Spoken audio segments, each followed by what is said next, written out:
সবুজ করি কুড়িগ্রাম এই প্রতিপাদ্যে কমলমতি শিক্ষার্থীদের মাঝে গাছের চারা বিতরণ করেছে কুড়িগ্রাম জেলা পুলিশ।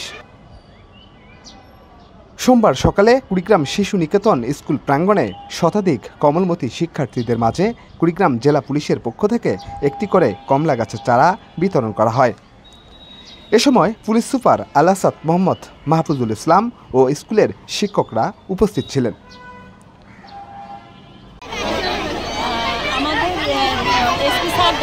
এসে বললো যে আমাদের বাচ্চাদেরকে গাছ দেবে, এতে আমরা খুবই মুগ্ধ এবং খুবই খুশি। কারণ আমাদের যে পরিবেশ, প্রাকৃতিক পরিবেশ যে ভারসাম্য হারিয়ে ফেলছি, আমরা বেশি বেশি করে গাছ লাগানো দরকার এবং আমাদের মতো শিক্ষার্থীদেরকে সচেতন করা দরকার।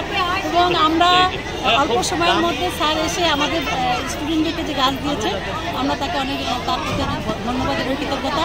আমরা চাই বেশি বেশি করে সবাই গাছ লাগাই এবং আমাদের পরিবেশকে বাঁচাই, আমরা নিজেরা বাঁচাই। জেলা পুলিশ জানায়, জলবায়ুর বিরূপ প্রভাব মোকাবেলায় গত বছর থেকে জেলার বিভিন্ন শিক্ষা প্রতিষ্ঠান ও সড়কের দুপাশে ফলস ও বনবৃক্ষের চারা লাগানো হয়। এরই ধারাবাহিকতায় শহর ও শহরতলির বিভিন্ন শিক্ষা প্রতিষ্ঠানে এ কর্মসূচি পালন করা হচ্ছে। ধন্যবাদ।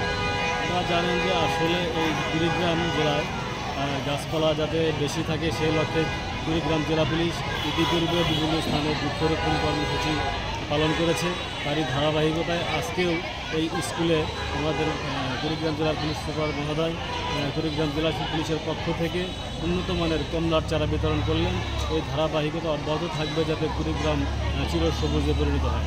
আমরা শুধু অপরাধী নিবারণ করি না, অপরাধ নিবারণের পাশাপাশি যাতে জলবায়ু পরিবর্তনের যে বৈষম্য দেখা যাচ্ছে সেটা যাতে ভালো থাকে সেই লক্ষ্যে আমরা গাছ বৃক্ষরোপণ কর্মসূচি অব্যাহত রাখব। জুয়েল রানা, দেশ রূপান্তর, কুড়িগ্রাম।